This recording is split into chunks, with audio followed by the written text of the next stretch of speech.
Guys, Trump released 1,500 January 6 rioters, including the leaders of the Proud Boys and Oath Keepers, who, by the way, were serving 22 years and 18 years for literal insurrection. And Poilievre this week, he gave the most what the F policy interview I've ever seen. We're going to dig through this BS today and more. Buckle up, y'all. It's going to be a long one.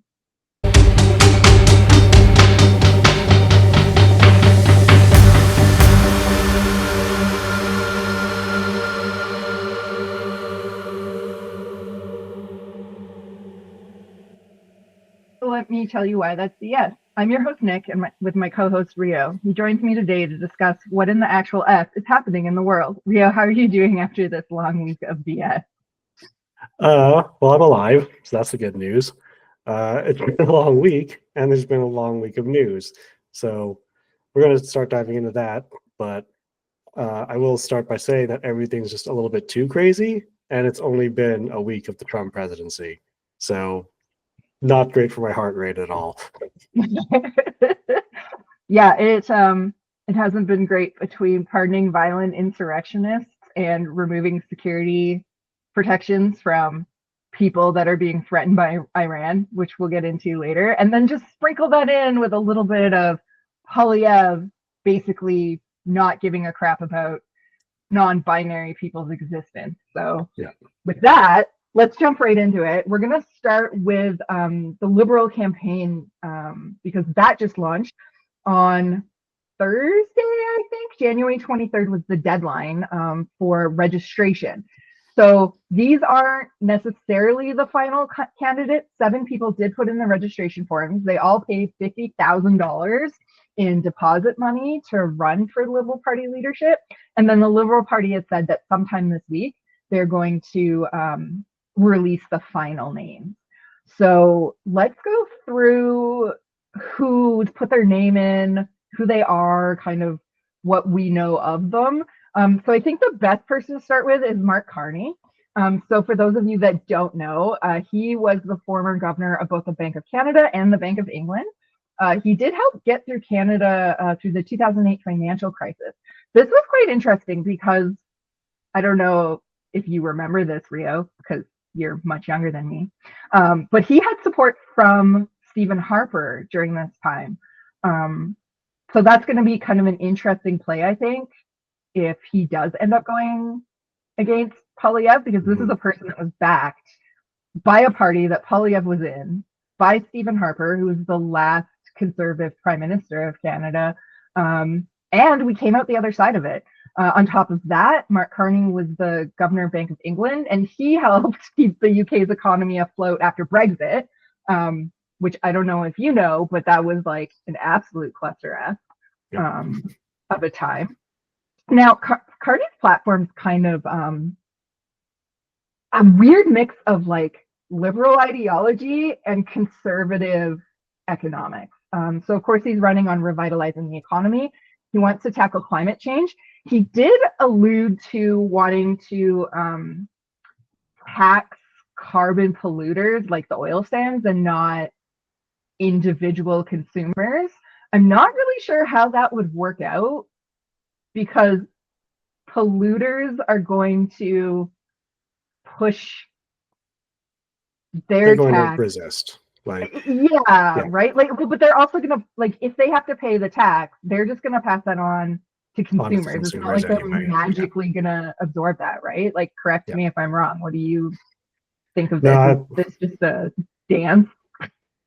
No, that's pretty accurate because that's usually what happens, right? Like, the cost goes up on their side, so it goes up for the consumer. I mean, like, look at the price of eggs or milk or anything in the grocery store nowadays, right? Like, the other day I paid $3 for a loaf of bread when I remember when it used to be like $1.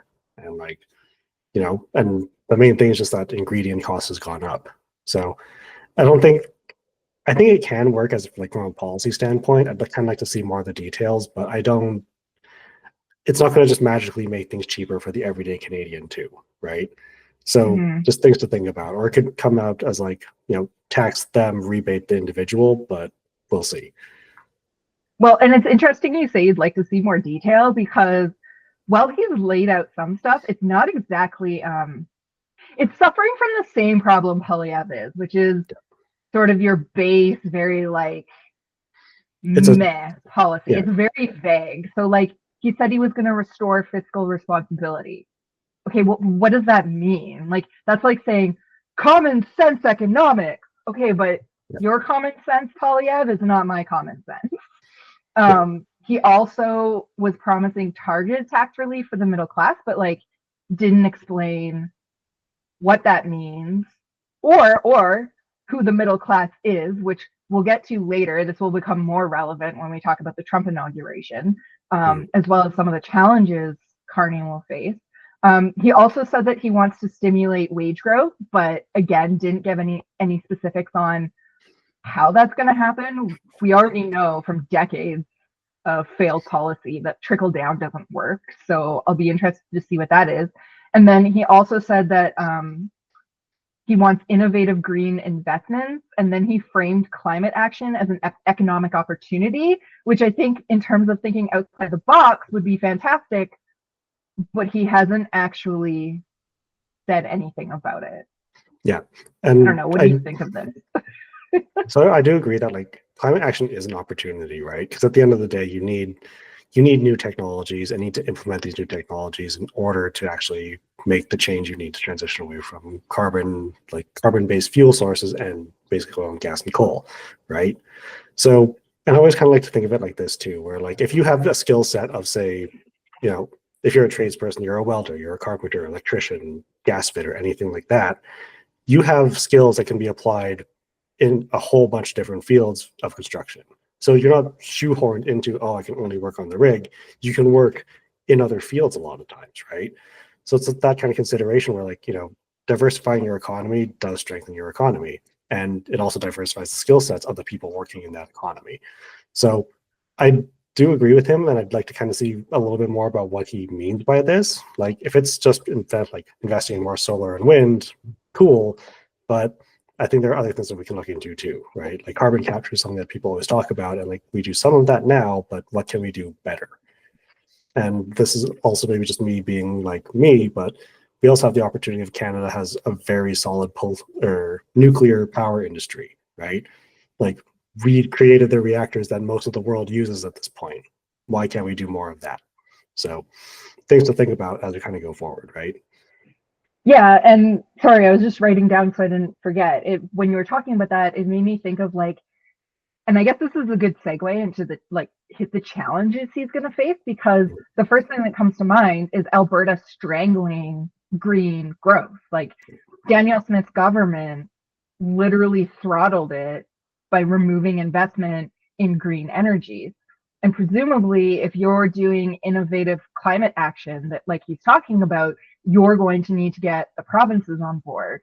The prairies is one of the best places to do solar, wind, all of that kind of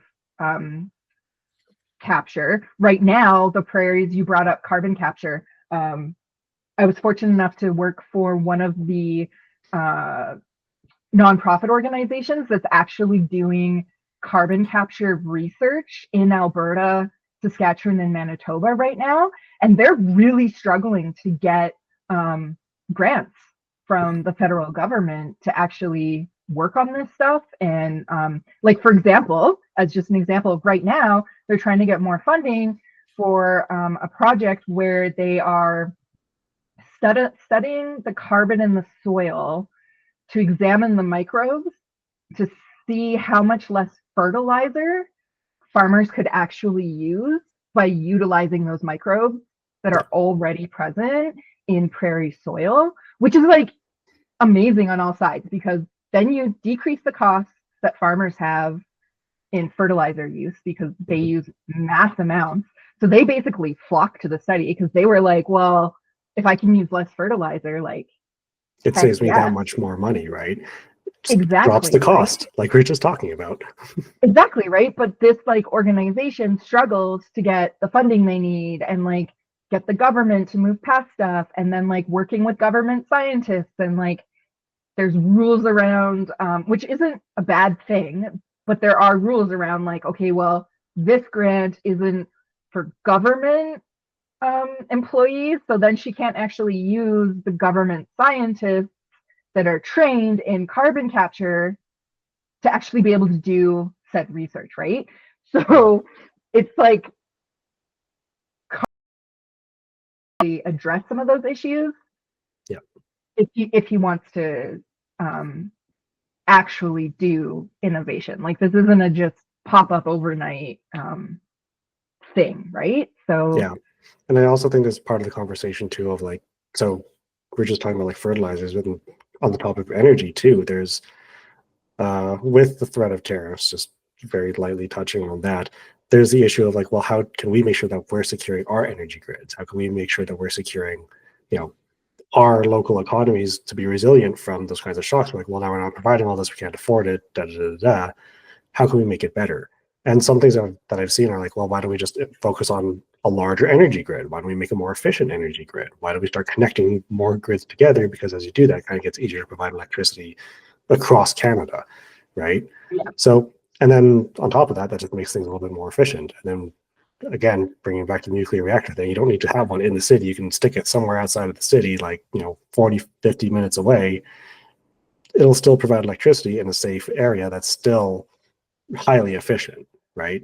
Like, so I think there's a lot of opportunity for Carney to kind of bring this kind of innovation forward, but we do have to have that like conversation, like, well, what does this actually mean? And I want to see more. Like for me, it's just I always want to see more, right? Like I live off of reading documents at this point. So well, and I think that's going to be across the board, right? Like none of the parties right now has done a good job of actually talking to the Canadian people. And we'll get into that a bit later, but like you have Poilievre who just keeps screaming about axing the tax, even though like every single Liberal candidate at this point is like, yeah, that tax is stupid and it either needs to be reformed or completely gotten rid of. So I'm not really sure what his next campaign slogan is going to be, but again, we'll get into that a little bit later. And then the Liberals, right? They're kind of falling apart right now. They're in this leadership race, which brings me to another challenge Carney's going to face, which is a complete lack of political experience. Yes, he sat in rooms with like leaders. Obviously, he was a governor for two banks, and he advised the Liberals on economic issues. But he doesn't have the experience of actually playing politics. And this is somebody that if he wins, he has to go up against Poilievre, who has been in politics since he was 25 years old. Literally, Poilievre went to university and then got elected as an MP. So an MP is the only job Poilievre's ever done. And as much as I don't like Poilievre, and we'll get into some of his policies later, self-promotion time, I have a video coming out next week where we will actually look at 20 years of Poilievre's policies to see what he's likely to do. Because, to his credit, he said, I'm nothing but consistent. And that's true. Like if you look at 20 years of Poilievre, he has been consistent with what he wants to do, what he's done, what he says, and that hasn't changed very much. Carney, on the other hand, is completely new to politics. He doesn't really know how to, I guess, really connect with the Canadian people. He tried to in his Liberal campaign launch. I don't know if you saw that speech, but basically his attempt at connection seemed to be speaking French, which full disclosure, I do not speak French, but I do watch Good Talk every week. And there's a French journalist on there named Chantal. She is fantastic. And according to her and French media I've read, his French was horrible. And he needs to work on that. So that's one thing, right? He clearly didn't connect to Quebecers, which is huge. You need Quebecers to win elections in this country. And then secondly, to the rest of Canada, he just made a bunch of hockey references. Yeah. So I don't know. What's your take? Yeah, it doesn't really come across as like he really knows what people want to see out of a leader, and I'll full disclosure, I speak very bad French. Like I've basically just been doing Duolingo, and that's the extent of my French knowledge, right? Yeah, so like I can't really criticize someone speaking bad French because like I speak terrible French, But But on the yes, other he hand, can because he's wants to be the leader of a bilingual country. yeah, and that's absolutely true. And like that's why I wanted to learn it, because like, well, it's the second official language. It's a good skill to have, especially like every time I've been somewhere else in Canada, I've encountered French speaking Canadians, but never here in Alberta, which is always really funny to That says me. a lot. Yeah, it really says a lot about the province we live in. So I think it's a lot of that like political experience that he does have to develop, but I also think it's because he's been kind of at that high level, he's just stuck with that, like, dealing with policymakers, dealing with the decision makers, not actually hearing what a constituent has to say, or dealing with like a angry constituent email kind of thing, right? Like he's never had to Yeah. deal with that kind of experience. And if he's going to try and be prime minister without that, it's not going to come across very well, because how do you respond to like, well, this constituent's really mad about this policy. Like, how can I, frame it? How can I approach them to say, hey, this is like, let's have a conversation, as opposed to, I get it, you're mad, I'm going to go talk to other people to try and fix it, right? He should be Right. talking to the people about it. Yeah. Well, and I think, yeah, for sure. And I think the last big challenge Carney's going to have is the elitist label. Now, I don't like the conservatives. I'm not a conservative advisor, but given the tax label isn't going to work, if I was a conservative advisor, I would be saying we're going into a trade war. One of the things you need to pull on if you're going to go after character is elitism. And that's not exactly rocket science. Critics are going to frame him as a global elitist. I mean, this is a guy who went to top schools. He was a governor of 2 banks. He's not poor by any stretch of the imagination. This is someone who's basically in the Canadian oligarchy without being directly in the Canadian oligarchy, right? Yes. Like, that's really what it boils down to, because this is someone who has so many connections that he can leverage as well, that, let's be honest, the average person is never going to have. Like, I'm probably never going to interact with the governor of the Bank of Canada, right? Meanwhile, this guy has probably advised like several prime ministers, and not just in Canada, but also abroad. And there's something you put in your notes that I also think is really worth noting here, that he's part of the United Nations Special Envoy for Climate Action and Finance. And like, again, another huge position that puts him in an influential level now at a global stage, right? So how do you break that label of like, I'm totally someone for the people, but my work history definitely does not say that at all. And I totally have time to just go to hockey games, and I understand every hockey reference I'm giving you right now. 100%, right? And like you bring up the UN, that's another thing Poilievre's going to go after him on, right? Like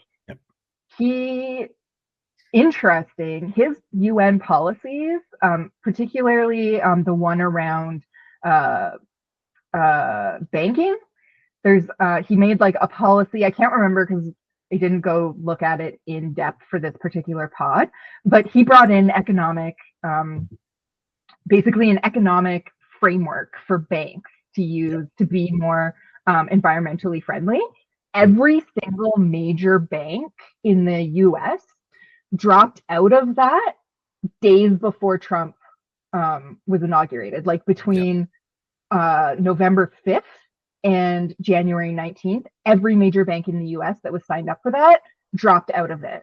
To my knowledge, other banks around the world aren't following, but that speaks loudly to a conservative right-wing position. It speaks loudly to Trump's position, because we know, like, one of the things he did was pull out of the Paris climate agreement, right? Like, it was literally like the 3rd executive order he signed while sitting in the Capital One Center, which we'll talk about later. And so if he doesn't think that Poilievre is going to come after him for that, if he can't get him on carbon tax, he's going to say, okay, but it'll actually be worse than the carbon tax, because this was a man that was creating frameworks on environmental policy for the UN. So I think he's going to have a really hard time with it. Speaking of elitists, I think that's a great segue to talk about billionaire Frank Bayless. Frank Bayless. Yeah. Full disclosure, I'm not sure if he's still a billionaire. He did sell off one of his businesses to a Boston company for $1.75 billion. But he still sold a business for Yeah, for $1.75 $1.75 billion. billion. I mean, that money just doesn't disappear, Nick. Like, so I remember I heard a really interesting statistic one time where it's like if you're a billionaire and you spent like, and if you spent $1,000 or it was like $10,000 every day, it would take like 1,000 years to spend all of your money. And I was like, I can't imagine spending that much in a day. No, only like, Well, the stock market's been doing awesome, so he's probably got way more money. yeah, exactly. Like, so if he's, and chances are he has some really expensive finance managers, he's probably turned that 1.75 billion into way more money. But back on topic, he's also announced his bid to be the next Liberal Party of Canada leader. And as we kind of discussed in our episode 0 a couple of weeks ago, it kind of says, as we were talking about, it kind of says a lot about oligarchy and billionaires trying to come in and influence politics, like we also saw in the United States as well. From 2015 to 2019, he has been an MP. So far, really only his, second term in government? Or no, he only had one term as an MP, right? When did he go into government again? 2015 to 2019, MP for Pierre Poilievre in Quebec. Oh, so I could probably tell you why. I was trying to find out his net worth.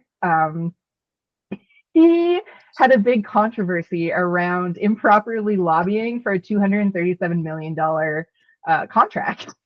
Oh, yeah. Federal contract. Got to bring in that government corruption, right?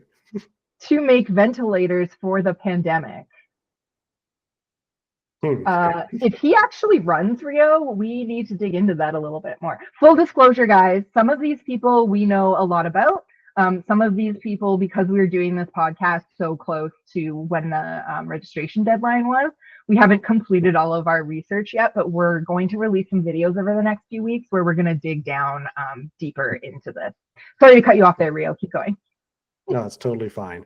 So Bayless does bring some interesting skills to the table. He, like we said, does have some business acumen. He did sell his company for $1.75 billion. Contracting the government for almost $300 million is, I'd say, a little bit sketchy, or more than a little bit sketchy, but he wants to run. It would have been profitable. Yeah, it would have been profitable, right? He also is a moderate progressive, so he does generally align with the party's progressive values, but this is a pragmatic approach that could appeal to centrist voters, which is something that the Liberal Party needs right now. But it kind of, and historically, and this is something I kind of want to bring up later, is that the Liberal parties tend to run from the left, but rule from the right? Like their policies tend to be more fiscally conservative. So yeah, and I think as we go through these people too, we'll see quite a few of them are more aligned with progressive conservatism with a social policy. Yeah, it's the red social policy. Yeah, with dental care policy. Yeah. Yeah, it's the red Tory thing, right? Because they don't want to be totally liberal, but they don't want to be totally conservative, so they're red Tories basically. And Bayless's background is mostly in that tech and entrepreneurish kind of area, so he does have a lot of perspective. Yeah, oligarchical. There's a theme today. Yeah. Yeah, so oligarchical in a lot of ways, and it does kind of support the argument of he wants to see innovation in the economy, but I'm not. Again, he's a rich billionaire trying to become Prime Minister of Canada. So what does that actually mean for the average Canadian, right? And lastly, Bayless is a straight up Montreal deep Quebecer. This is someone who knows both official languages and can speak them very well. So this is someone who can actually really appeal to both sides of the not St. Lawrence River. Whatever it is in Ottawa. The two sides of Ottawa and Gatineau. Yeah, and I think that's important, right? Because like we talked about with Carney, you have to be able to win Quebec. You don't win elections in this country if you don't win Quebec. And that's part of the big thing the Liberals are facing right now, because the polls are showing, and they are changing, which we'll talk about later, that the Conservatives are way ahead in Canada, except in Quebec. In Quebec, the Quebec Party, the Bloc, is coming out on top to the point where right now, if there was an election today and Canadians voted with the polls, which probably won't be the case, and we'll talk about why a little later on, the Bloc would be the official opposition in Canada. Now, for those of you that might be our American viewers, the Bloc only runs in Quebec. You cannot vote for the Bloc if you're in Alberta, BC, Manitoba. This is a strictly sovereign Quebec party. Yep. So that should tell you like exactly how much power Quebec has. Yeah, and the last time that they formed the official opposition as well was like, this was back when Quebec sovereignty was still a major topic in Canadian politics, right? Like the fact that the Bloc is kind of making a resurgence in light of Pierre Poilievre and like the current political landscape kind of says a lot. But I also think this happened once before in the 90s, where the Bloc was the official opposition. But again, that was like in the mid 90s. Yeah. And around like right after the separatist vote, which barely passed in favor of staying with Canada. It was something like, I was really young at the time, guys, but it was something like 51-49. And I only remember that because 52-48. Yeah, it was really, really close. And I remember because I wanted to play Super Mario Brothers, and we only had one TV. And I remember my dad yelling at me about how like, this is so important. Like if we lose Quebec, Canada's going to lose its sovereignty. Have more respect. And then he made me sit down and watch voting on the Quebec sovereignty. Are we going to separate from Canada? Which was only paralleled later by Princess Diana's death, when basically the exact same thing happened. So my childhood. I just pulled up the stats, by the way. You're right. It was 50.58% to stay in Canada and 49.42% to leave. So like we were this close to not having Quebec. Yeah, I thought it was. And like I said, I'm not like I remember everything from the past. It's just I really wanted to play Mario Brothers, and I was really mad that he made me watch this. And I remember being like, okay, they're still a part of Canada. Can I play Mario Brothers? And he was like, no, it's really late. Go to bed. My dad was kind of a jerk, but no, the point is it's really important and critical that leaders know how to represent Quebec, that Quebec feels like they're going to have a voice in Parliament, and that their leaders can, converse with them in their language, which is completely fair. Language matters. Yeah, it really does. And like having someone who can speak both languages, and like as much as everyone could hate Justin Trudeau, he could speak both languages, right? So he could have that connection to both French and English Canadians. But back to Bayless, he does have a few more challenges aside from that. Like he speaks French, he's fine, but he does have other challenges he has to deal with, and one of them is mainly name recognition. So like I didn't know who Bayless was until like 2 weeks ago, basically when he was like, yep, I'm running for Liberal leadership, and I was like, I know. I quickly Googled him. Yeah, I quickly Googled him, and I remember texting you and being like, he sold his business for $1.75 billion, and you were like, great, oligarchies, woo. Cool. Can't wait to have that again. Which isn't a great look when people like you're saying, he doesn't have name recognition, and when you Google his name, that's like the first thing that comes up is when I Googled him, I can actually the first thing that came up was his Wikipedia, followed by an article from the University of Waterloo, where the headline is "Engineering Alumni Makes U.S. $1.75 billion." Yep. So like, that's not great either. That's not a great first impression for a Canadian who's like, who's this guy? Yeah, exactly. And then the other part too is his lack of political experience. So like one term in government doesn't make you necessarily qualified to be prime minister. Yeah, that's true. At least he has more experience than Carney, but on the other hand, it's still one term, right? And being in government, like at any level, really is all about building connections and having people that can support you. Being able to hide your corrupt government contracts. Yeah, exactly. Right. So you need to have those connections, and you need to be able to build them. but a lack of political experience. And to be fair, business and politics do tend to mirror each other in how you like approach other people, but it's still it's still a bit of a different game, right? Yeah. The other one too is the competition that's just boiling down to the Liberal Party race. It's like you have Mark Carney, who seems to have like a really solid chance of becoming Liberal leader based on his experience. You have Chrystia Freeland, who's the former Deputy Prime Minister. Now you also have like other people that we'll talk about, but Karina Gould next. Like there's And she's like, we'll talk about her next, but she has her problems, but like, and I don't think she'll win, but if this was different, like she would be like right in there. And yeah. she still may. Like, yeah. Yeah. So like we have a whole lot of people that are running for Liberal leadership that actually all have a solid chance at winning. Like it kind of says a lot that like this is the type of people that want to take like leadership of the party after Justin Trudeau, that it's all a very diverse perspective on what the party should be too. Yeah, and like I'm kind of surprised because, and there were like, I think Dominic LeBlanc was like, I'm not touching this pony right now. But I am surprised and there is at least one unserious leadership contender, which we'll talk about later. But I'm kind of surprised at how many big names decided to step up, which does say a lot about their character as well. Like to step into a role where you face basically, as a woman at least, being the next Kim Campbell. Really. Yeah. Yeah. Yeah, it really says a lot about the people that are stepping up to this, and also the fact that like we're coming off a Trudeau government basically. Like people are mad at Trudeau, and you're stepping up because you want to try and fix the party and help continue to lead the country in a better direction. Like good on them. I mean, we can talk a bit about like who they are in more detail later, but at least they're trying, I guess, is the main point.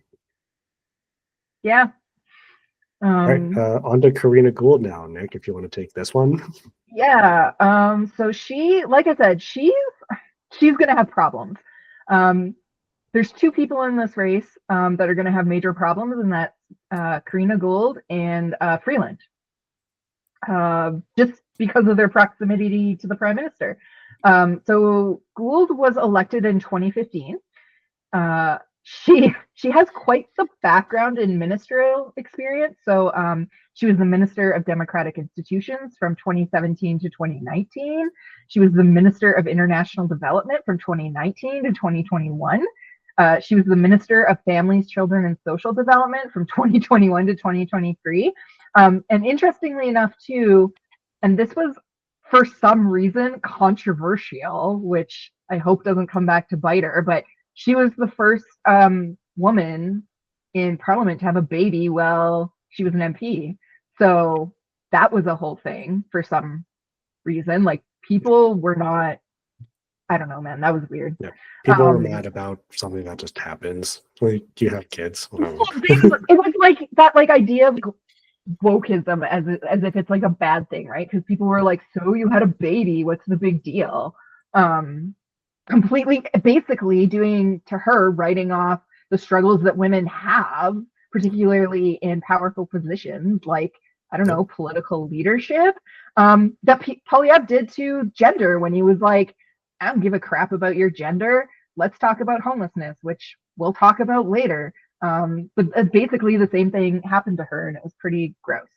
And then from 2023 until present, she was this one's going to get her because she was the leader of the government in the House of Commons. So there's problems. There's probably more problems than good. But I guess let's talk about the good first. So the good here is she has experience. She's not going to suffer from the lack of political experience like some of the other, like Carney and Bayless. She's not, and she's actually been really, she's been making the rounds on podcasts, I noticed. She was on What the Hell Canada this week, which is, if you don't know, that's a podcast that a guy from Saskatchewan runs. And he did an interview with her. I think it was either the 23rd or the 24th. Like it was like right after the registration. So she's already picking up on what the Democratic campaign in the US didn't, and that's the importance of podcasters and alternative media solutions. We'll talk a little bit about why that's become such an issue later. But I guess like my point is she's not new to this and she's paying attention. She's also younger than most of these people. And so I think she's more in tune to, okay, podcasts are becoming more important. I need to get my voice out there. I think though that in terms of like an actual liberal leadership campaign, that's less important than if she were to go into like a ministerial campaign. Yeah, because like liberal party voters aren't like, this is like people that are like are card carrying liberals. Yes, there are times that it happens when people buy memberships to vote in party elections, be it because they want to like try to make Nenshi not get the NDP leadership bid, or if they do want Nenshi to get the leadership bid, which we saw happen in Alberta, right? It was something like 50,000 new NDP, card-carrying NDP like memberships were bought after Nenshi announced and before that deadline. And Nenshi won in like what was a landslide. So like think about that. Albertans bought NDP leadership like memberships. They bought memberships specifically to vote this guy in. Right? So it does happen. It says a lot. But I don't think we're gonna see that here for two reasons. Number one, you have till Monday to buy your Liberal membership and be able to vote. So it's a very short turnaround time. And number two, you just don't see that as much in federal campaigns. Again, it happens, but not to like that extent. So we're not dealing with where like Joe Rogan, Canada's Joe Rogan, whoever that is going to make a difference here. So I think there's that. But beyond that, I don't really see too much else. I see a lot of problems, and maybe that's just my bias because I'm no different than everyone else. Like Trudeau did some poor policy-making decisions, and somebody like Karina Gould was right there with him. She has not said, like, she said now, like, I've heard you. We need to make policy changes. We need to reevaluate the carbon tax. But like, she never stood. She didn't even stand up like Freeland did. She never once said like, okay, we need to take a look at this. Like, it's probably going to happen, guys, but I hear you. We're going to take a look at this. And she was the leader of the government in the House of Commons. I guess actually that there is that one maybe benefit. She's gone head to head with Poilievre more times than anyone. So I think that actually is a strong positive to her. And being able to go head to head with Poilievre also will probably put her in a good position to go head to head with Donald Trump. And if there's one thing Donald Trump hates, it's strong women. It frazzles him. He gets really easily like baited. So that might turn out to be good for her. But she's so ingrained in Trudeau's legacy that like it doesn't. I don't see it. I think Canadians will be like, okay, it's more of the same. I guess I'm voting for Poilievre. Yeah, they're not going to vote for Jagmeet. That's not going to happen. Yeah, it's kind of like the Kamala Harris effect, right? Where like people weren't happy with Joe Biden. They saw Kamala Harris, and like some people got really excited about it. And like to her credit, she did fundraise a whole lot of money like real quick after Joe Biden announced he decided he's not going to run. But you know, at the end of the day, she still lost the election because people were like, well, it's basically just more Joe Biden, right? It's Joe Biden without Joe Biden. Yeah. Well, and I guess with Harris, the big thing there too is though, like she didn't really attempt to separate herself from Biden. Like she was asked specifically about Biden policy, and she would say things like, well, I wouldn't do that any differently, which like doesn't help at all. So at least Karina is going out there and being like, no, I hear you, and trying to separate herself, but like it's just I think her track record is hurting her because like she's held a ministerial position since 2017. Like she's Mm, been in Trudeau's cabinet since 2017. That's almost the whole time that he was prime minister of Canada. That's not like that's going to be just as bad on her as Freeland. But yeah, Freeland still has a leg up on her because she has that economic financial background, which leads to the yeah, next thing that her problem is, which is the big heavyweight name she's going up against. yeah, She doesn't have the same problem of name recognition as much as Bayless does, but she also has to figure out, okay, well, how do I get ahead of Freeland and Carney? And not even necessarily in a way where it's like I need to um, like make my policies known, but like, and we're just as guilty. People are only talking about Freeland and Carney. Like, yeah, if you look in the media, it's like, oh, here's a whole bunch of stuff on Carney, and here's all the things he did, and here's his resume, and here's all the controversy around Freeland, and how like she had pro-Palestine protesters interrupt her leadership launch and all this stuff. And then there'll be like a little bit at the end that's like, oh, here's all the other people running for yeah. leadership. So I think she has to like really figure out, okay, how am I going to get visible? Um, so yeah, I don't know. Yeah, it's kind of hard to say how she can really do that because, like, and like you were just saying, we're kind of guilty of it. People are just so focused on Carney and Freeland, right?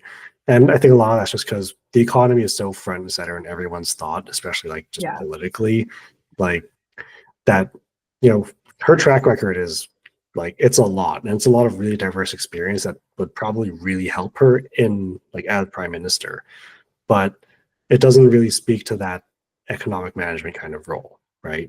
Like yeah, still a lot of like really great experience, but not probably not what people want to see.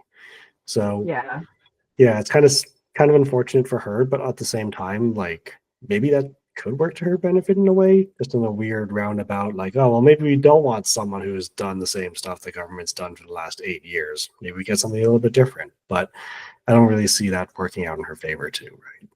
yeah, no. Um, so speaking of Freeland, we won't spend too much time on Freeland, Yeah. um, but we got to talk about it because it's Carney and Freeland. And I think that's the other reason the media is so focused on those two, because we'll talk about this a little bit later, but anything could happen. And I guess something out of right field could happen where like Ruby Dahala gets Yeah. elected as leader or some like weird thing. But probably not. So let's talk about Freeland Rio. Yeah, so few quick highlights for Freeland, like you just mentioned. Her Liberal Party campaign leadership race was immediately crashed by pro-Palestine protesters who accused her of being a genocide supporter. So not a great start. And she's trying to sell herself as an experienced, like battle-tested leader who can protect Canada's interests. But she's walking into this with a lot of baggage behind her, primarily that she was Justin Trudeau's deputy prime minister and minister of finance. So that's that's a lot. She was right next to the prime minister for most of his tenure as prime minister. And she would come out And and defend him to like media and stuff when she was exactly. getting questions. Yeah. Yeah, exactly. So like you have this person who was basically the second Justin Trudeau, he was like clearly trying to prepare for the liberal leadership. And people are already mad at her just for that, right? So it's really tricky for her because like she's one of the heavyweights, but she's also up against another heavyweight. But she also has a lot of really good experience, which is where she kind of has that edge up over some of the other liberal leadership candidates, right? Yeah.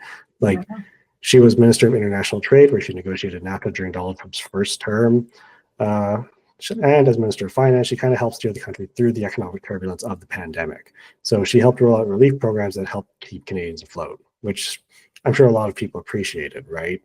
So she does have that experience there with her, but it's the Justin Trudeau taint at this point of okay, you were like right Right. next to the guy defending his policies up until the GST break. So Yeah, for sure. Well, and her other big problem too is like this is going to be a campaign running on economics.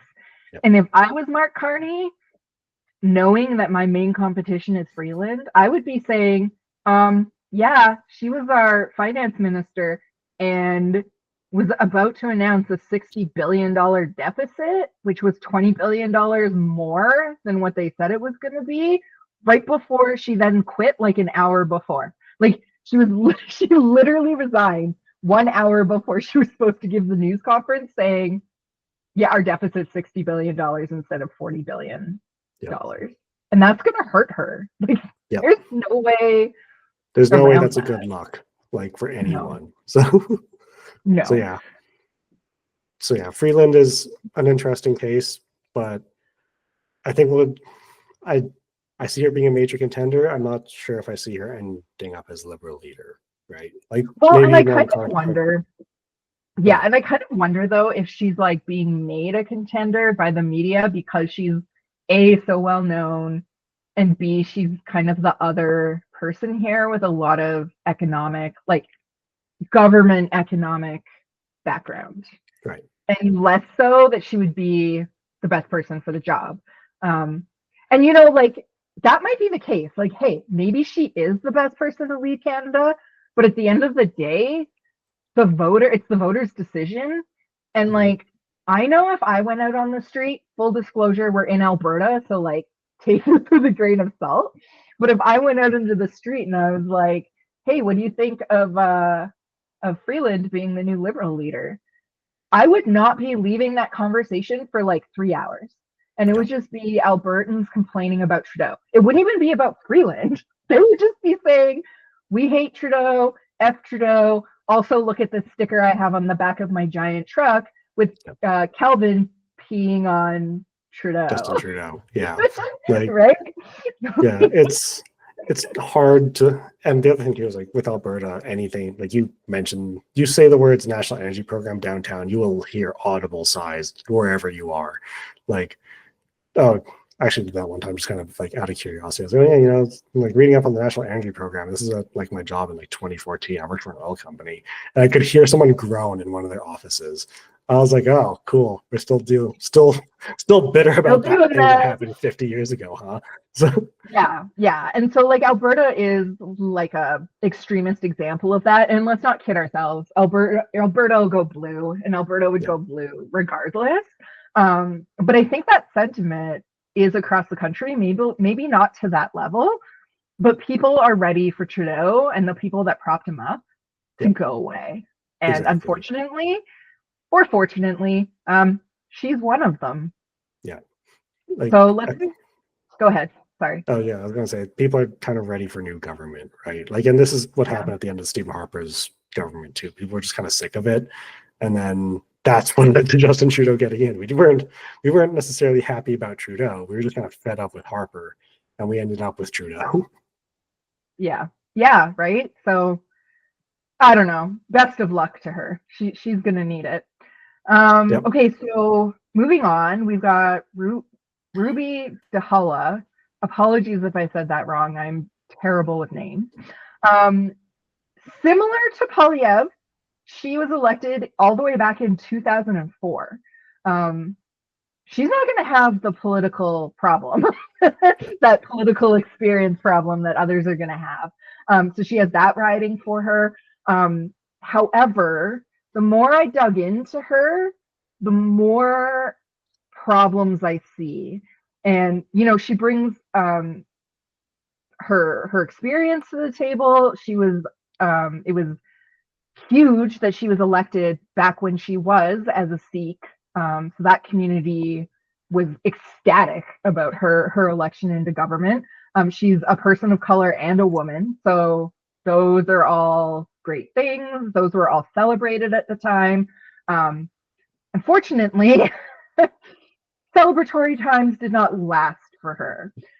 So first off, she is a huge advocate for immigrant communities, which is fantastic. She has a lot of ideas of progressive immigration policies that she wants to put in place. She was very outspoken, for example, about the immigration reforms in 2008. those reforms didn't pass, but it would have allowed the government to cap immigration cases and fast track certain applicants over other applicants. So that's all great. Maybe not so much with the fast tracking. I feel like that might have been not necessarily a bad thing at the time. And it's important for people to understand that back in 2008, capping immigration cases wasn't exactly the best policy on Canada at the time. We really needed to up our immigration. However, as we see now we're in a position where the Liberal government completely messed that up.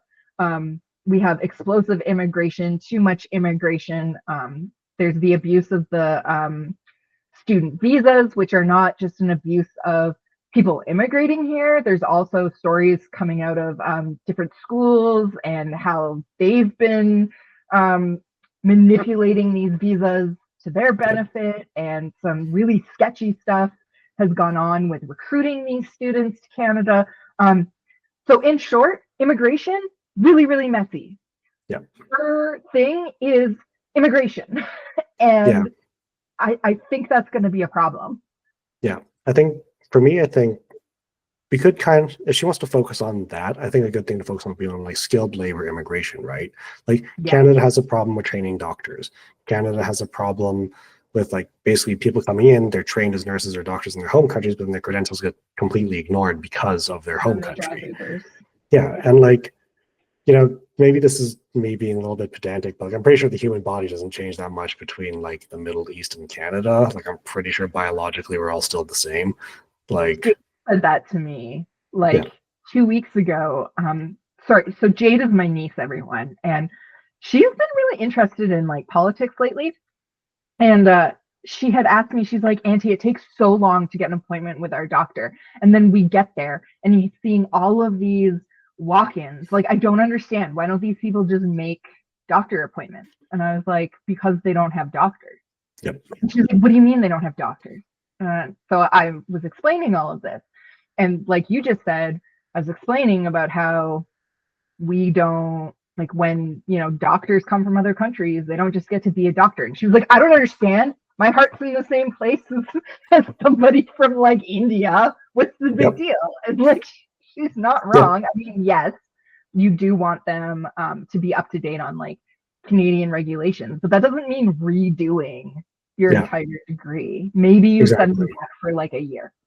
Yeah. And this is really interesting. I saw something on CBC the other day that like when doctors do come from other countries, so in the case of the person they were talking about on CBC, she came from, I believe, India, and she was forced to redo like basically a year of school plus her residency.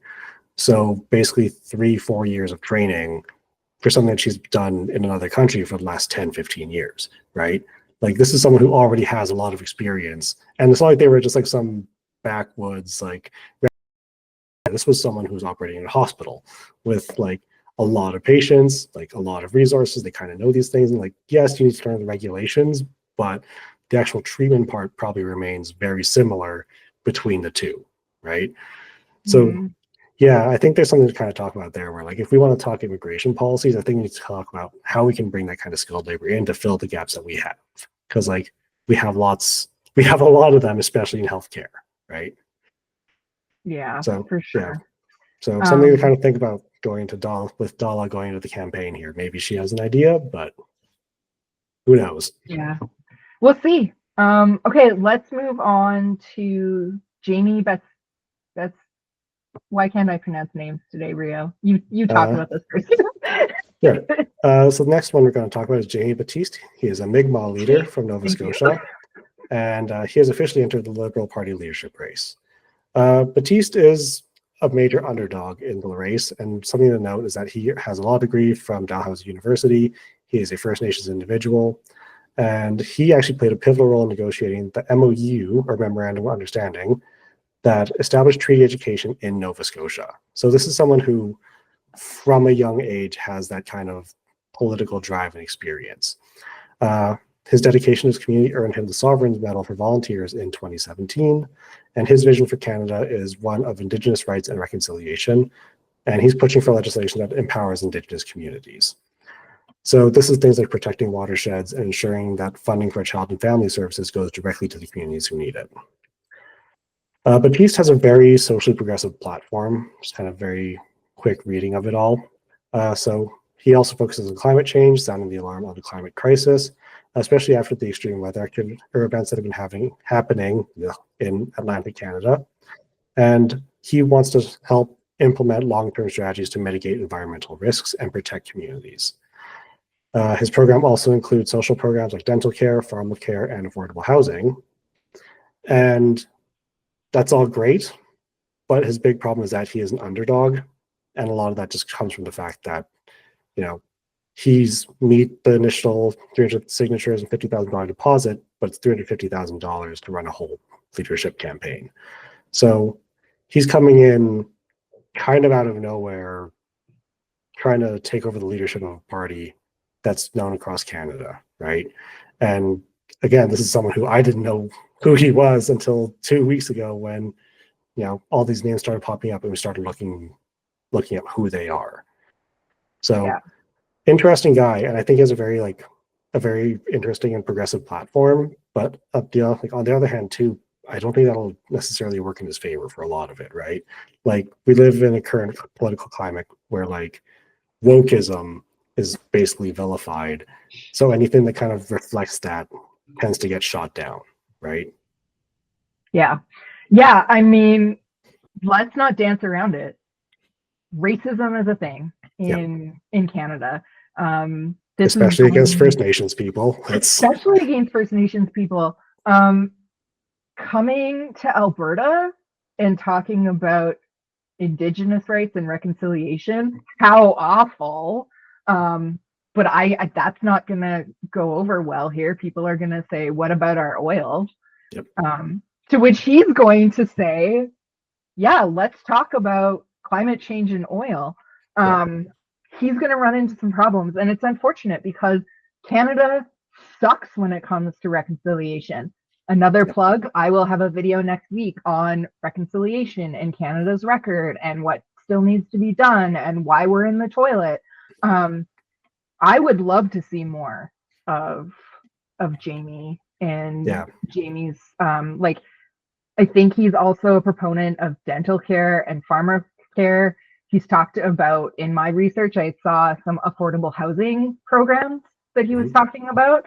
A lot of people probably don't know this, but Indigenous communities have a solid understanding of different types of housing. And if you look at student housing around the country as well, the Indigenous housing programs are actually some of the most successful. Just throwing that out there. There's a reason for that. So I think it's unfortunate because I don't see him going to full leadership right now. But I do think that it's going to get Indigenous issues out there more. And I almost wonder if he's fully aware that he's probably not going to be able to win, but the importance of getting Indigenous issues front and center cannot be understated. So I almost wonder if that's kind of the angle. I think it's sort of taking here. Yeah, I think maybe he's kind of doing it just to bring attention to the issues, right? Like, I'm sure he definitely wants to be liberal leader. For like, sure. You don't enter this kind of race if you don't want to. But at the very least, it's a good platform to him to come up and say, hey, these are issues that we're facing that we need to address.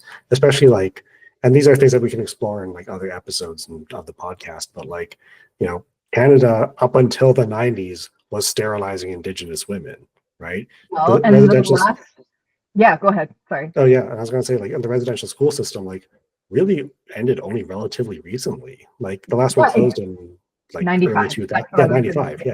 Yeah. Oh. So yeah. Interesting dude, and I definitely think that I think he has a really solid point and really good ideas.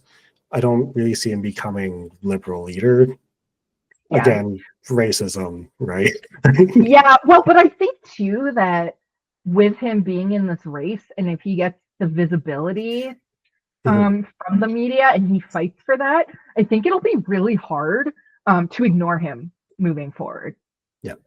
Which is kind of the other thing, right? Like moving forward, people are going to now know like who Karina Gould is, who Janie is, who Arya is, etc. Like these are people now. People are going to be like, oh yeah, that guy.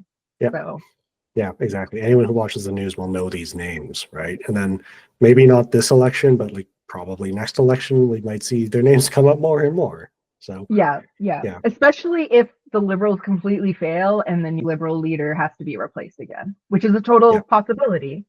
Yep. I guess that's a great segue into this Sandra Arya guy. I don't want to spend.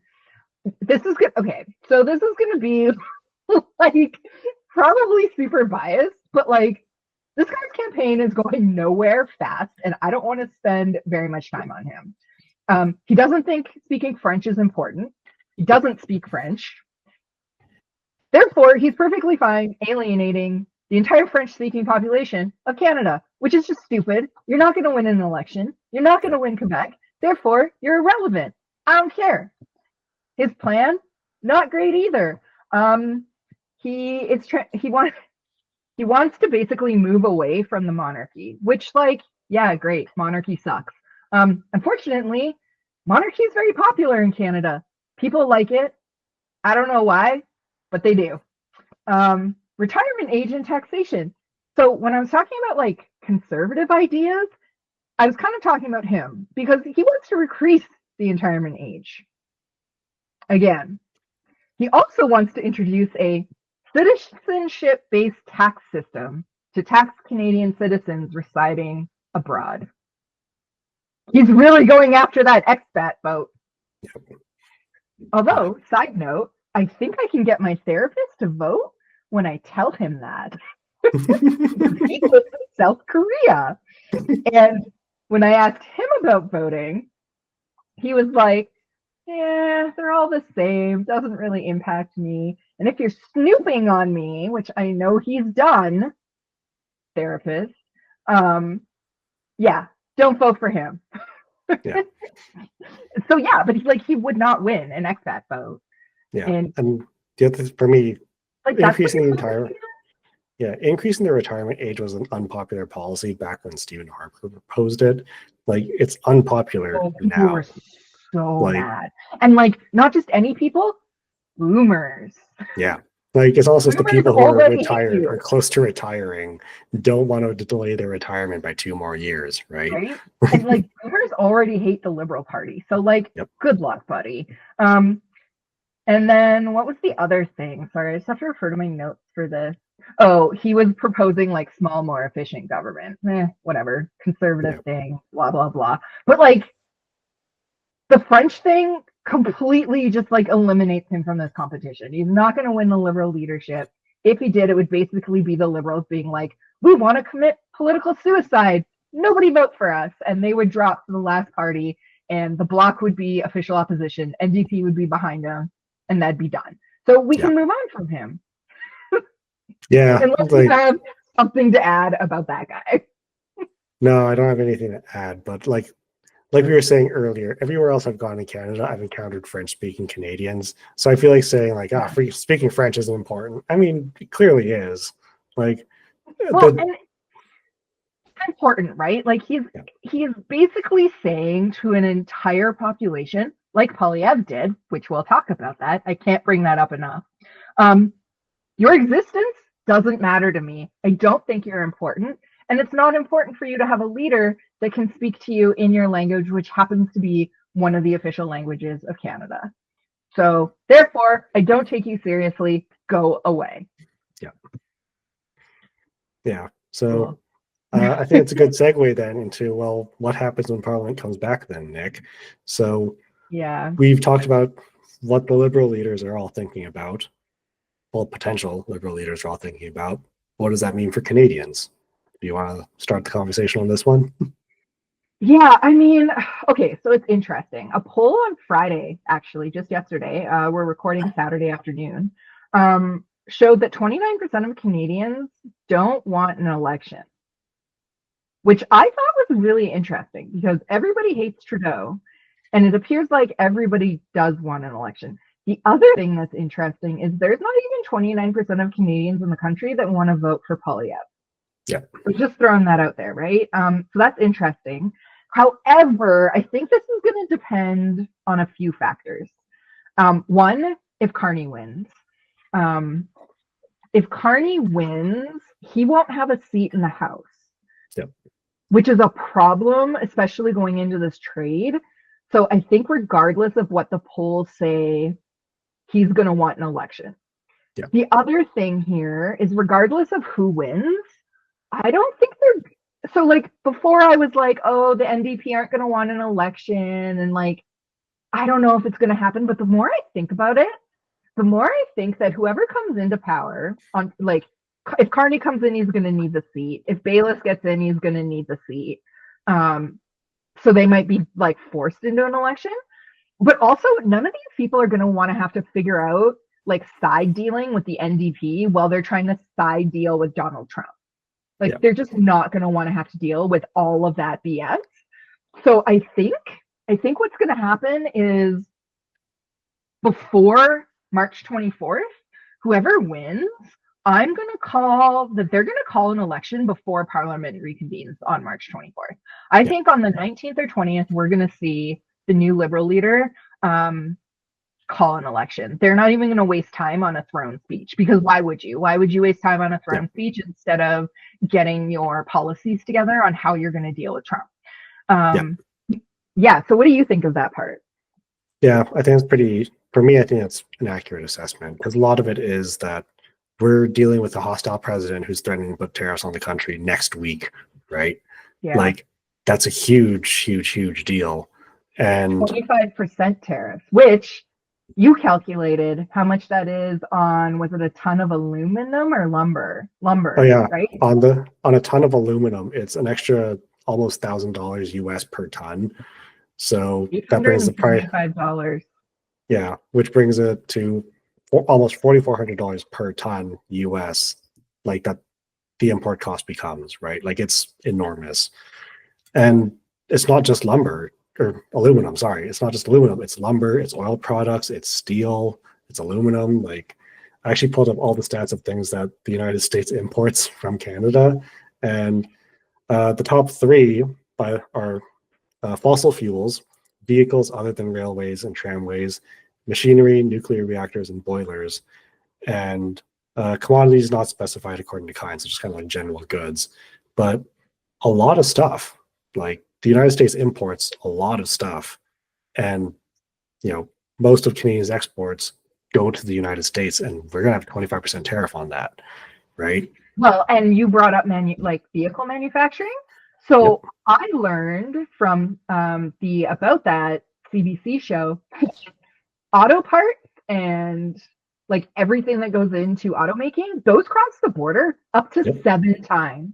And every time they cross, they'll be tariffed at 25%.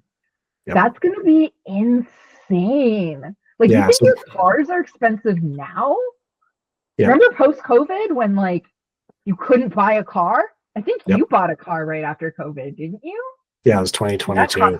And it was a lot of money, way more than it used to be. Think about a 25% tariff now, 7 times on top of that. Yeah, and like, especially when you think about the fact that like Ontario's manufacturing is basically all auto manufacturing. Like the cost of your, what was it, $80,000 truck is basically going to go from $80,000 to well over $100,000, maybe at least $120,000. Like nothing's getting more affordable when you're getting tariffed 7 times on a car, right? And not even just that. Think about food exports too, right? Like Canada exports beef and cheese and wheat and all sorts of things to the United States. So I think kind of going into like when Parliament comes back, they're going to need someone to respond right away. And you're right. Why waste time on a throne speech when you have an issue that you need to deal with a month and a half ago, right? Yeah. And you need a seat in the House to do it. Exactly. Yeah. So we have a lot to think about as we kind of go into the next few months. And Canadians really need to be aware of the fact that, even if Donald Trump doesn't do a 25% tariff, because I've seen a few articles say that he's floating between 10 and 25, but like any tariff is still bad for Canadian business, It could right? be anywhere between nothing and 100. At one point, he was talking about 60% tariffs on China, and people in the video game community were freaking out because they calculated how much the Switch 2 might cost in that case. Because not only were they going to put tariffs on China, they were going to put tariffs on video game consoles. They were all freaking out trying to figure out, oh my God, does the Switch 2 ship to us directly from China? How screwed are we? And so, like, and on that, like, that means that this election is going to be a big deal election, and it's going to be run on trade. So the interesting fact, 1988 was the last time Canada saw a trade election. It was a little bit, well, no, it wasn't that much different.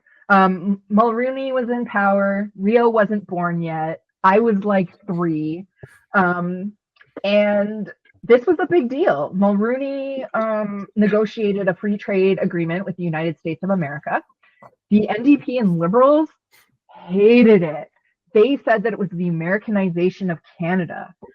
They argued that if this deal went through, we would become the 51st state. Sound familiar, people? Where have I heard that recently? I know, right? But he negotiated this agreement. The U.S. passed it. That was under Reagan at the time. And it went to our Senate. And the Senate said, which was a liberal Senate, oddly enough, the Senate actually did their job back in the 80s. So the Senate said, no. Like, this needs to be an election issue with such a big deal piece of legislation. So Mulroney said, fine. He called an election on October 1st. Now, here's the thing that's super interesting about this. So the Liberals were actually ahead going into that election. The Liberals also, fun fact, this was the first election in Canadian history that had negative campaign ads, and the Liberals were the first to do it. Mulroney was so far behind during this election that he was like, okay, we need to start doing attack ads. And here's the kicker. He won. So to me, what's interesting about this is it's not much different right now. We're going into an election where this is Poilievre's election to lose at this point. But the thing is, historically, on elections that are kind of one-trick ponies like this, anything can happen. Polls don't mean crap at this point. Canadians will make up their mind during this campaign. And so to finish this out, the bill became law on January 1st, 1989, and we had free trade with the U.S. So I think if whoever wins the Liberal leadership and Poilievre should probably go back and, I don't know, review this election, because Poilievre axe the tax slogan is not going to cut it. By the time we get to this election, Canadians, Albertans are going to care about this, but he's won Alberta. That doesn't matter. He's going to have to win Ontario and Quebec. What's Ontario? Auto manufacturing is their number one thing. Bird is calling an election next week because he thinks it's too important. I think it's personally conservative propaganda because, like, why does the, like, Poilievre has said if he wins, he's basically going to silence everybody else, because he said in the CTV interview, which we'll get to, that it's too much noise and you need one voice. He's not like, that was like the one thing that I kind of was like, yeah, no kidding. Like, that's just logical. But federally, like, he's going to have to come up with something better than axe the tax. Because it's not going to matter by the time we go into that election. And I think we're going to see an election that parallels to some capacity that 1988 trade election, because nobody remembers anything else from that election. They don't remember the GST stuff. They don't remember the deficit, because remember, the Conservatives were the ones that brought in a GST. And it was Mulroney. Nobody remembers any of that. They only remember that this was a trade election. during that election, nobody cared about anything except for that trade deal. Yeah. And you mentioned like yeah. Ontario's auto manufacturing. I think like that's really noteworthy too. Is that one of Quebec's main industries is aerospace manufacturing, right? Like, and that's again, those are parts that cross borders several times before a finished product is rolled out. So you want to ignore the fact that the two biggest provinces with the most sway in any election, and you're ignoring their industries being directly threatened by a hostile president, right? Like Pierre Poilievre needs to do way better than just we're getting rid of the carbon tax. That's an Alberta issue. Great, cool, you won Alberta. What about the rest of Canada now, right? Yeah. Speaking of Poilievre, want to talk about his disastrous interview from last week? Sure. So he was on CTV News. What's great about this is it was like a 14-minute interview. Actually, I don't even think it was that long. I think it was like 10 minutes. And he spouted off a lot about his Canada First agenda. He talked a little bit about tariffs. So let's actually watch a clip first. And then we'll come back and chat about Poilievre and tariffs. With these potential tariffs. So, if elected as prime minister down the line, whenever that election is, what would your strategy be to work with President Trump? Well, first and foremost, we would unfortunately and reluctantly have to retaliate against tariffs applied to our businesses. And then we would go to the grassroots American economic interests that are on our side. The union leaders and business owners in the Midwest that use Canadian energy. We would go to the U.S. states that buy our electricity, the major exporters of the $50 billion of manufacturing equipment and machinery that Canadian companies buy from Americans. We go to those vendors and say, listen, we need a free trade deal that allows us to exchange our goods and services without tariffs because it's in your interest. And that kind of pressure from the ground up will, I think, help convince President Trump to make a deal that will be both good for Canada and the United States. He is, after all, a deal maker. Yeah, no doubt. Okay, Rio, did you want to talk about Poilievre's understanding of tariffs? Certainly, because I'm not sure he totally understands how tariffs really work.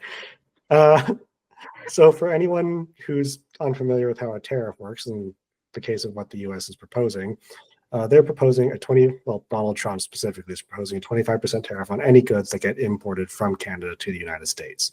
So say you're buying a ton of aluminum or a ton of lumber, you're paying an extra 25%, like from Canada to the United States, you're paying extra 25% of the cost on top of that, right? And these tariffs, if they're blanket tariffs like Donald Trump is saying, are going to apply no matter what. Like the importer has to pay the price no matter what. And in his interview, he says, we'll go and work with grassroots business leaders. We'll try and get them on our side. We'll get them to continue to buy from Canada. I don't think it's going to really influence them when their cost of doing business suddenly goes up 25% using your materials, right? Another thing to mention, we kind of touched on this briefly, is that America imports a lot from Canada, right?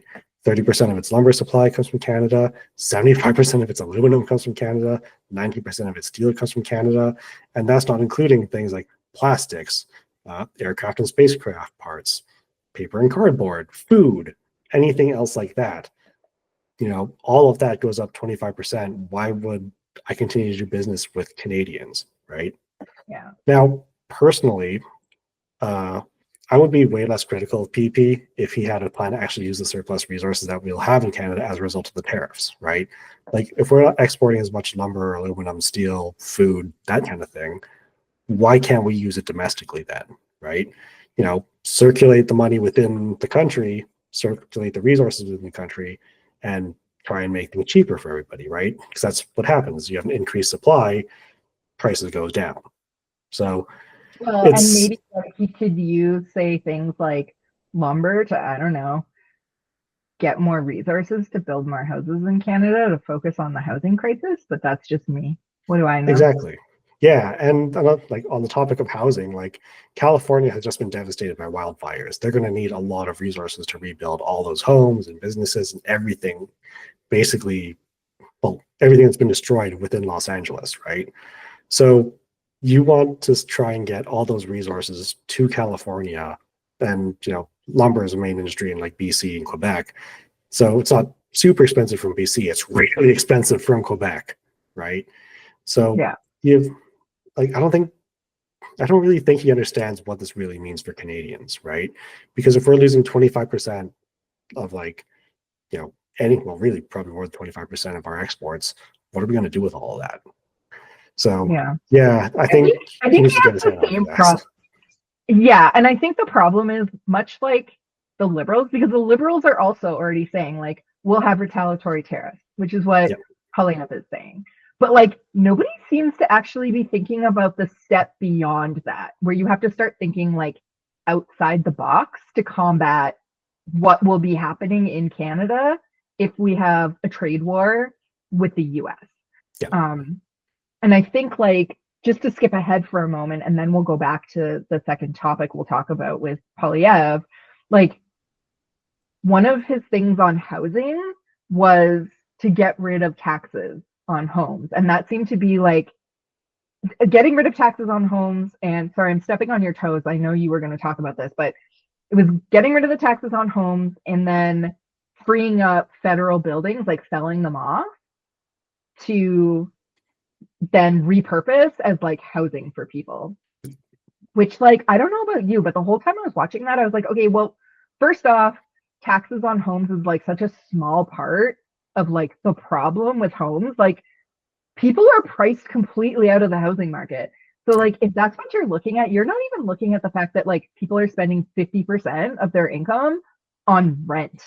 And if you're looking at like housing and you want to sell off federal buildings, like that sounds good on paper, but what about the cost of like actually refitting those office buildings to be livable? Like you're talking about redoing plumbing, HVAC, insulation, fire safety. Like it's not a small feat. And he didn't talk about like how he was going to do any of that. Yeah, and yeah, you really did kind of just steal like all of my notes, by the way. But like, but it's just such a big problem that kind of shows he doesn't really put a lot of thought into it, or either he has and just really doesn't care, right? Because like, what does selling off federal buildings really accomplish? Like, well, we've turned a bunch of we've turned a bunch of office buildings here in Calgary into residential buildings now. Great. That didn't really help the problem though, because prices are still really high. And I was actually talking to a buddy of mine earlier this week, and he was like, he's looking for an apartment now. And a few months ago, you could find a 1-bedroom, 1-bath apartment for $1,900 to rent. Now it's about $1,400. Like, yeah, things have gotten a little bit better, but when you're facing an affordability crisis because there are no more jobs because we're getting tariffed, like, what does that matter, right? So there's a lot of things that he could do to really make things better, but I don't think Poilievre's really thinking about it. So do better, PP. Well, that's a great segue because let's talk about the grossest part of his interview. Did you see the stuff on gender? Yep. Holy crap. It was like, okay. Awful. So let's play that clip for people and then we'll come back and talk about what just happened. All right, let's go back to D.C. right now. Obviously, on his first day on the job, President Trump signed an executive order. The U.S. government only recognizing two genders, male, female. They're unchangeable. If elected as prime minister, is that something that you're going to kind of walk in line with, or what are your feelings on that executive order? Well, I don't know. Do you have any other genders that you'd like to name? Me personally? Yes. I'm just asking more so if you're in line with what he is saying. Do you agree with what he's saying? Is that something that you would be lockstep with if elected as prime minister? Well, I'm not aware of any other genders than men and women. I mean, if you have any other that you want me to consider, you're welcome to tell me right now. Well, there's personally, I am a man. I am a As Okay. people who say cis man. That's good, There that's are good. people there who, they say they're Me too. I'm gender a man as neutral. well. You are a man. Totally. Yes. There are people out there who say they're have something in gender common. neutral. Yeah, they say they're gender neutral. They're a trans person. Is that something that you would recognize here, whereas in the States, at least with their U.S. government, the way they're seeing it, there's only two? I'm only aware of two, but I mean, if you come up with another list, then you're welcome to do that. But I'm aware of two, and as far as I'm concerned, we should have a government that just minds its own damn business and leaves people alone to make their own personal decisions. That's the kind of government I'm going to run. And with that, the current government, they currently have passports that allow people to put on, gender neutral on their passport. Advocate groups want the government, mind you, the outgoing government, to ask the U.S., would the U.S. recognize these passports, obviously on their way out, if you are the next prime minister? Is that something that you would advocate for? I have to be honest. Yeah. I have to be honest with you. I just saw your segment on homeless encampments that are popping up all over Toronto. We've got 25% of our population in poverty. Housing costs have doubled. Crime is rampaging through our streets. I just find it to be a strange priority to spend time talking about this. My priority is to give people back control of their lives, bring back Canada's promise that anyone who works hard gets a powerful paycheck and pension that buys affordable food, gas, and homes in safe neighborhoods. That's the promise we need for Canadians. If Liberals want to talk about different labels for gender that they want to put on passports in the United States, they can do that. I'm going to talk about the things that will bring home Canada's promise. Okay. And you know what? Let's talk about housing, because I'm. Okay. So yeah, that happened. Yep. Since I stole your thing, I'll let you go first. Sure. So this really isn't just ignorance. This is intentional ignorance. This is someone who's purposefully ignoring, just, I don't know how to say it. So The I'm existence of people that are different genders? Exactly, right? I got you. It's extremely unhelpful and just hurtful, especially when you consider the fact that on our Canadian passports, we do have what was it? It's gender non-disclosed or non-binary. We have that. Yeah, we already recognize that nationally as something that's just yep, how this person is, right? It's fine. But there are some things that really we need to consider. Trans and non-binary people, pardon me, have existed throughout history. In indigenous communities within North America, you have two-spirit individuals. Southeast Asia and South Asia have a very wide array of gender diverse people, right? So yeah, the Hijra from South Asia are just one example, right? So we have examples just throughout history of non-binary individuals existing, and humanity's before Canada was even a thing. Yeah, before Canada was a thing in 1867. So imagine how far back this really goes, right? And it's almost as if gender is a construct created by society, and maybe constructs can change, right? Definitions for words change all the time. So maybe we could do better by just acknowledging the fact that yeah, people can be not just one of two things, right? So Poilievre really just dismisses the existence of other genders, and by doing that, you send a really clear message that their challenges and that the lives they live don't matter to him, right? Yeah. And generally, that's a small part of the population, but it's still part of the population, and they're still human beings. They have a right to life and the right to have a good life. So I don't see how it makes it any different from I'm a cisgendered man if I have a trans friend. And I've known trans people throughout my entire life, and I've just been yep, cool, good for you.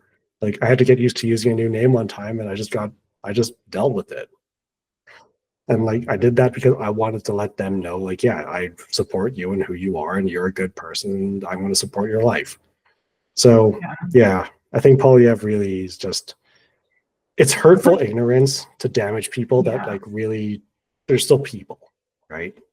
But even beyond that, as a prime minister of Canada, you're there to stand up for all Canadians, not just Canadians that fit into your worldview.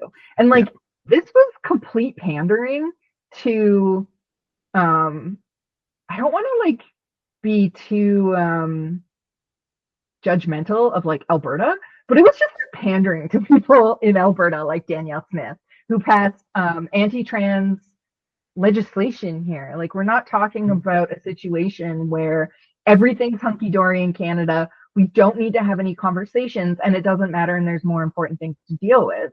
There are anti-trans laws being passed in this country, and Pierre in that clip literally was like, that's not important. I want to talk about housing and homelessness, which both critical issues.